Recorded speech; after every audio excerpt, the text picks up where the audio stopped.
Hi there, in today's video we are talking about what are those secret millionaire money habits. What do they do to be able to generate money, to be able to make that $1 million or multiple $1 million or $1 billion? So what are the secret habits that they have in place regarding money?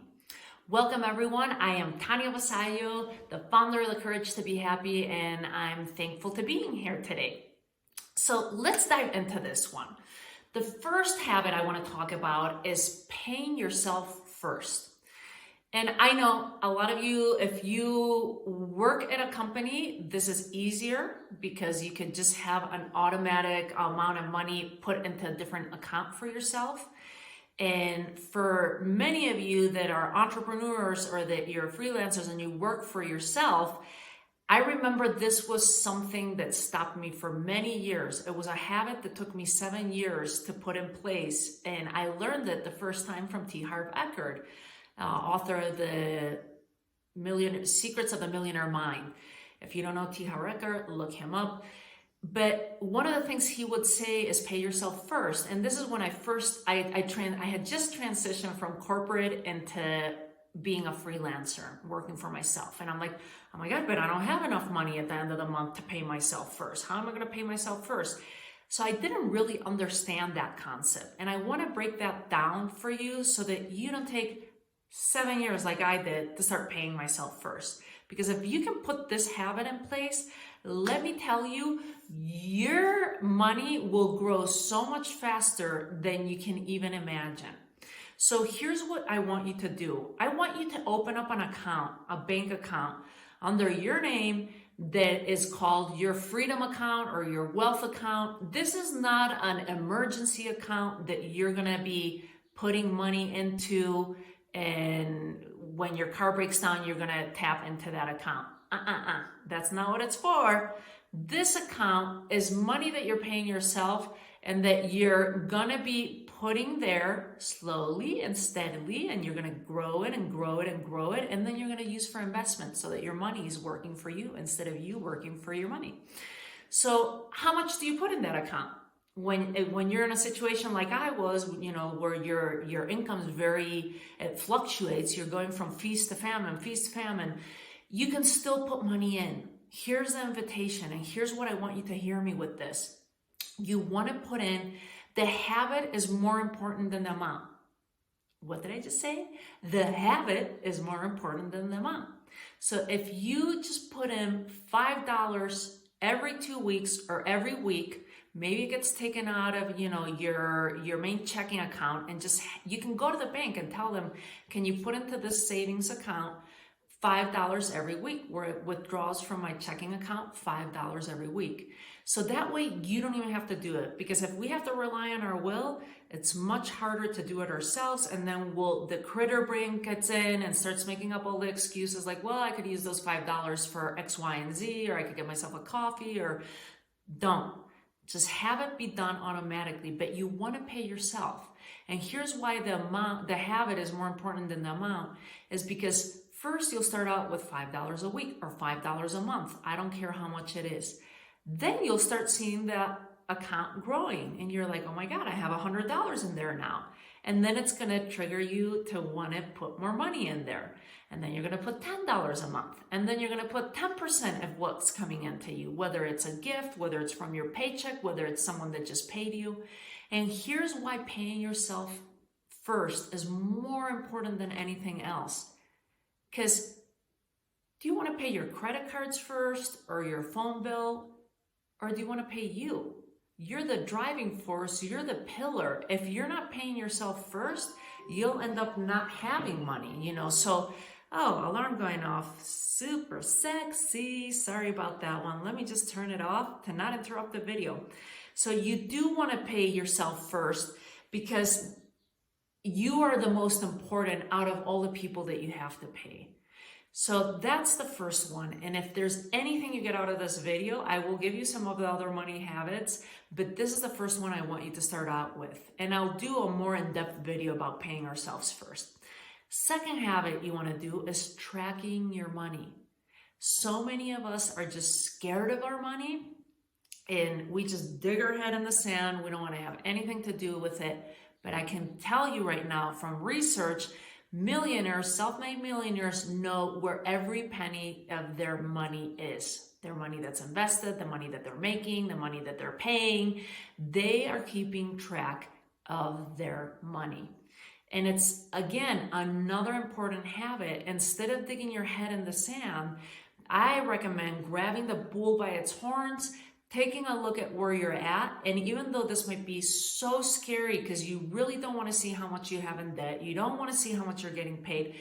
But guess what? The moment you do this, suddenly you can see there's an awareness. You look and you start seeing the truth and the reality of where you're at. And maybe it's not as ugly as you thought. And if it is, hang in there. Don't beat yourself up. Don't judge yourself. I want you to start thinking about being resourceful. And that's another one that takes me to the third habit. Millionaires are resourceful. They don't think, oh, I don't have the money. I don't have the money lying around. The majority of us don't have the money lying around for the trip we want to take, for the course we want to take, for the new tires that you have to put on the car. The majority of us don't have that unless you've created those funds for it. So you want to tap into your resourcefulness. We are creative beings. We can come up with ideas and opportunities to be able to generate that money. You have to trust in yourself. So you want to become resourceful, and you want to keep reminding yourself of this. Every time you pass a mirror, I want you to look into your eyes and say, I am resourceful. Anytime that you're having a fear about money, like, oh my God, how am I going to pay for this, X, Y, and Z? I want you to look into the mirror or remind yourself and cancel that bad thought or that fearful thought and say, cancel, I am resourceful. Where can I get the money from? And see what opportunities show up. The next habit the millionaires put in place is that they are good givers and they're good receivers. You have to be I find this with women. We tend to be great givers and we are poor and horrible receivers. And we want to open up and expand our capacity to receive money, to receive abundance, to receive prosperity, to receive gifts, to receive compliments. You don't want to just be a giver because it'll deplete your account. Millionaires are great givers and receivers. Oprah's a great giver. Look under your seats. You just want a gift. But Oprah's also a great receiver. If you think about it, if people send her, a free book, a free car, a free try on my new design clothing, she'll try it on. She'll experiment with it. She's receiving. It's a give and take. It's an ebb and flow. So what are you? Are you a better giver or are you a better receiver? And think about what you need to work on from those habits. The next habit that millionaires put in place is that they know how to make their money work for them. They invest. See, I thought earlier on that I just had to work hard for my money. That was the belief that I was given. You work hard for your money, and then you work hard, you will be successful and you'll receive money. But no one taught me that I could put my money to work for me. And here's an invitation for you. Start thinking of ways that you can invest and that you can learn about how can I make my money work for me. Maybe you want to start learning about stocks. Maybe you want to learn about real estate. Maybe you want to learn about cryptocurrencies. And I know some of these words can be like very scary, but if you think about it, how cool would it be to be able to be sleeping and money's coming in? You're not doing anything. So start thinking, if you're not an investor, or if you are, what other places can you invest? If you're not an investor, what kind of investments would I like to learn? And start looking for those mentors. The next one goes hand in hand with investment, and that is millionaires have multiple streams of income. What do I mean by this? You have your active work. Most likely you either have your job or you have your business, and that's active. You're being active and receiving money in exchange for services or products. But that's not the only source of income you want to have, because what happens if you get sick tomorrow? What happens if you cannot work for 3 months? If you're at a job, you might be able to get disability, or if you're self-employed or run a business, you might have a disability insurance, but you don't want to just rely on the income from you working. What happens when you get old? That's why we save for retirement, because when you're like in your 70s or 80s, you might not want to be producing income. For me, I highly recommend start having several sources of income and different streams of income, so that you don't have to retire, so that there's always money coming from different sources. Another source of income could be rentals. Maybe you're renting out with Airbnb. Maybe you're renting out a home that you own. Maybe you're renting out a room. So there's another little source of money trickling in every month.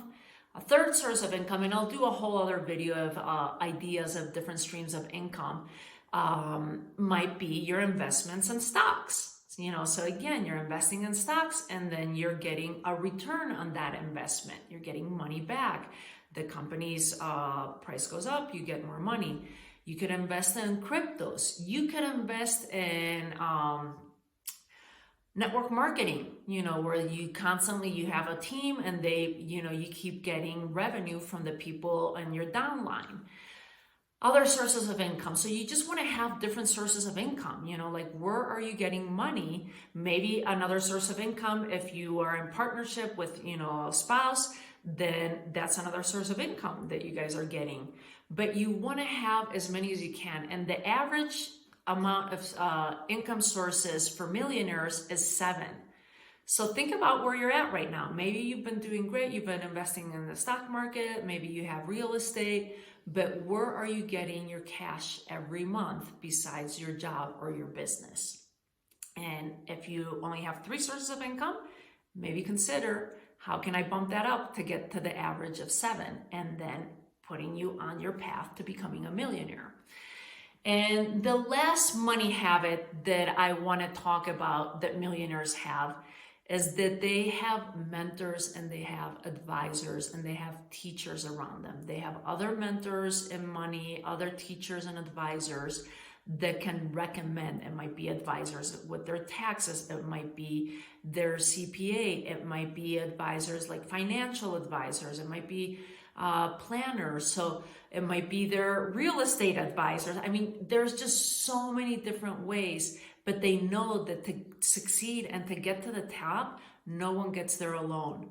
And so the more advisors and the bigger your team you have around you, and a team that you can rely on to talk about your money, the easier it is going to be, and the faster it's going to be for you to get to that path, and know what things they've done in the past. What are their mistakes? Because you don't know all the thousands of tax codes that you might be able to use, to write off for your business. That's why you work with a great CPA.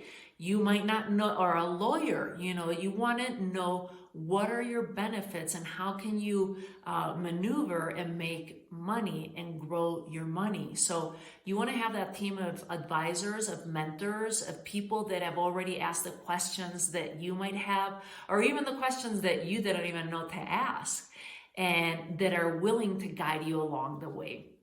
My suggestion with mentors and guides and teachers is that I've found as a woman that at the beginning it was very intimidating to work with men. I felt like there was so much jargon in the money world and in the financial advising world that I didn't want to deal with men. I didn't know what questions to ask.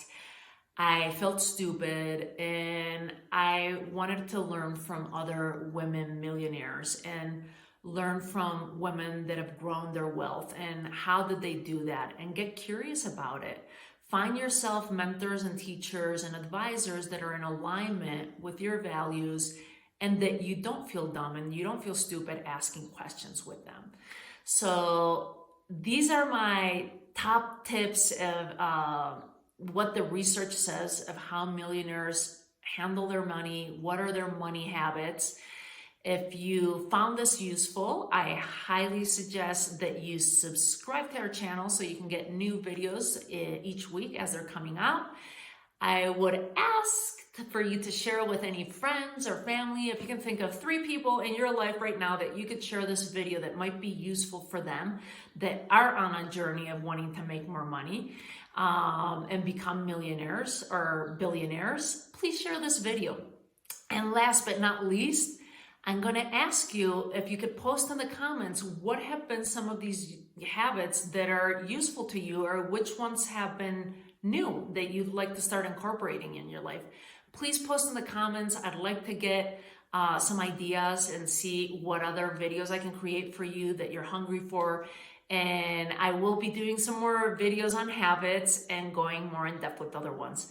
Again, thank you so much for gifting me your time and being here if you're still around. And my name is Tanya Vasallo. Thank you for being with me. I look forward to seeing you soon on another video. Take care.